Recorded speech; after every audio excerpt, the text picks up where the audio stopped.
Oh, that's that time of the morning where we zoom into a certain section of our African continent. Today, being Tuesday, we will be getting updates on what's happening on the East African region. We zoom into what has made headlines in this that you need to get in the know on and catch you up. And we'll be looking at these stories with our East Africa journalist and team leader at Grassroot Journalism based in Kenya, Dennis Beru. Dennis, good morning to you. How are you on this Tuesday? I'm well, Asanda. Hope you are good in South Africa. I see you are looking good in what you are putting on your head. Yes, I've got my Xhosa regalia here, my head wrap, not the rest of it, but I've modernized it somehow. Thank you so much. We're celebrating Heritage Day tomorrow, so it's a build up to that. Thank you. Wow, wow, that is preparation to that. Okay. Thanks so much. Okay, so in terms of then our wrap today, let's begin with Malawi. Malawians went to the polls last week voting, and they're still waiting for those official final results of that last week's general election. Is Peter Mutharika still in the lead with 51% as it was yesterday? Wow, thank you so much, Asanda. Of course, 6 days since the Malawian went to polls to vote for their new leaders. Of course, the results that we still have at the moment, because we've been having some delays in releasing the results. And as of yesterday, of course, Peter Mutharika, the former president of Malawi, who is 85 years old, was still commanding the lead with around 61% of the votes. And of course, this is as per the Malawi Electoral Commission, which shows that, of course, Mutharika so far he has 501,000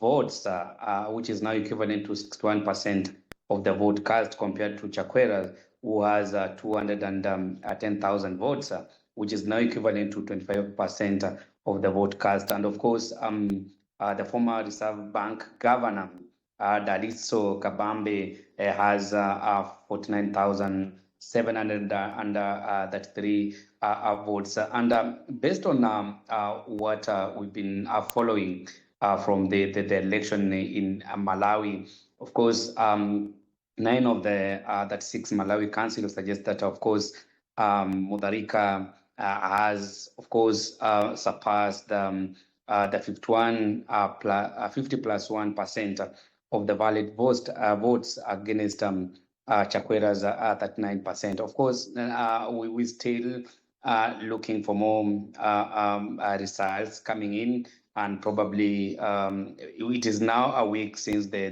Malawians went to the poll to cast their votes to have new leaders. Of course, these are countries that have had the worst economic times recently, and of course, I know before the end of this week, we shall have the clear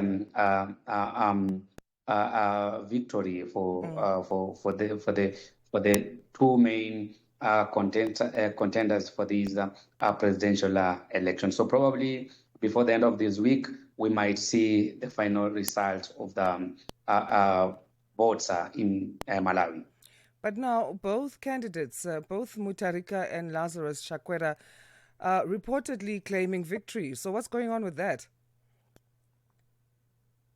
Because we've had so many irregularities, and of course we've witnessed irregularities, and according to the Police Inspector General Malina Yolamo, of course, some data entry clerks were arrested in Lilongwe for alleged manipulating results, and of course the two camps, that is Mutharika's camp and Chaka's camp, of course, they are all saying that, of course, we have won, we are winning these.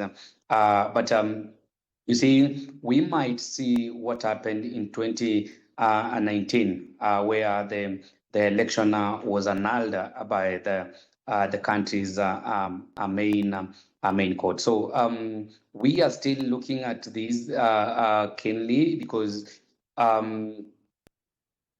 as we speak, of course, 99% of the votes have been counted, but of course, we are still waiting a clear announcement from the Malawi Election Council, because and we've had calls from the members of the observers groups, one led by the European Union, the Southern Africa Development Community, and the Africa Union. They're still preaching that, peace, and they also want transparency in the counting phase of this election. Okay, let's move to your home country now. In Kenya, a court has ordered the arrest and extradition of a British soldier who's a national suspect, or a British national rather, who's a suspect for the murder of a 21-year-old Kenyan woman. This woman was killed back in 2012. So this British national, as we said, is or was a soldier and who was training in a camp in Kenya. What more is known about him? Of course, this is a case that has run since 2012. And the woman we're talking about here is Agnes Wanjiru, whose murder in Nanyuki, a central part of Kenya, shook the entire community and sparked nationwide outrage. And remember, the Nanyuki community members have long accused the British soldiers who are now training in a garrison close to the town of gross misconduct. However, after the cases and all issues were reported, no suspect have been tried. But in the extradition goes ahead. If it goes ahead, of course, it could mark the first time for a current or a former British soldier will be extradited to face trial in another country, of course, for a civilian murder. This is according to the UK Canadian Guardian newspaper. And in a statement, the UK government has acknowledged the ruling and, of course, their promise to cooperate with Kenyan authorities in the case. And this is a ruling. The family of the late Agnes Wanjiru, they have, said that they have been waited for a very long time for justice, and that they hope that, of course, this justice will now arrive. And of course, the 21-year-old Wanjiru worked as a hairdresser and a sex worker in Nanyuki, which is her hometown.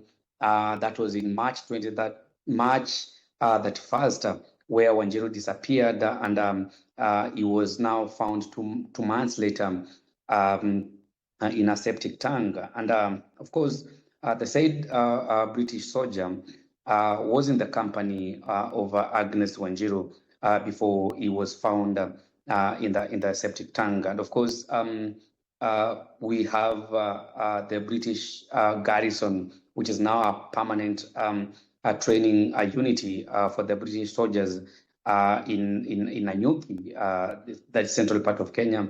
And of course, we've had calls from civil society, from human rights groups, calling for the arrest and the trial of this British soldier to commence.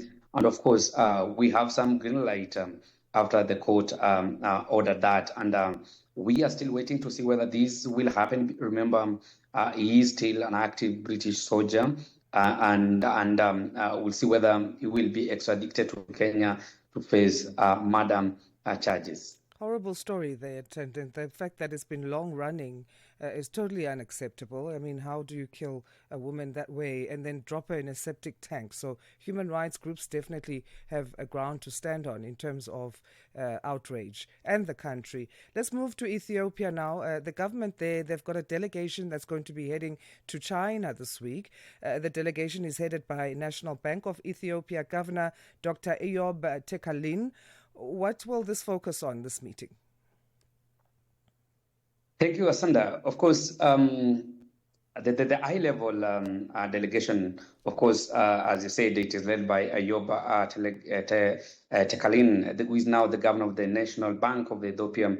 They're visiting Ethiopia this week to engage with the key government and commercial partners. Of course, the delegation will hold discussion with senior officials from the Ministry of Finance of China, the People's Bank of China, and of course, Exim Bank, as well as the leading financial and commercial institutions. Of course, the building on the recent concluded the debt restructuring agreement with the official creditors committee, which is now or was co-chaired by China and France. And of course, the visit will seek to accelerate, Ethiopia's restructuring efforts. And of course, the delegation will also provide updates on the progress of Ethiopia's homegrown economic reforms agenda. Of course, they're also looking at exploring future investment projects and reaffirm Ethiopia's commitment in strengthening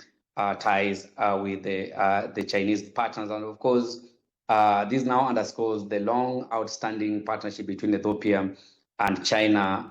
And of course, this also reflects on the shared commitments to advancing mutual economic cooperation and build a strong foundation for the future collaboration. Because Asanda, of course, the delegation comes at a time when now the two countries had to have a sit down. They restructured, the loans they have been having, and of course, this is just to affirm that commitment between the two countries. All right, we'll leave it there. Also, we know that the country is celebrating their new year, the country having its own unique calendar, which is 7 years behind the Western calendar. Very interesting there in terms of how they come with their calculations of the new year. But let's say Happy New Year to Ethiopians then. Dennis, we're going to leave it there for today. And thanks so much for your time. Thank you so much, Asanda.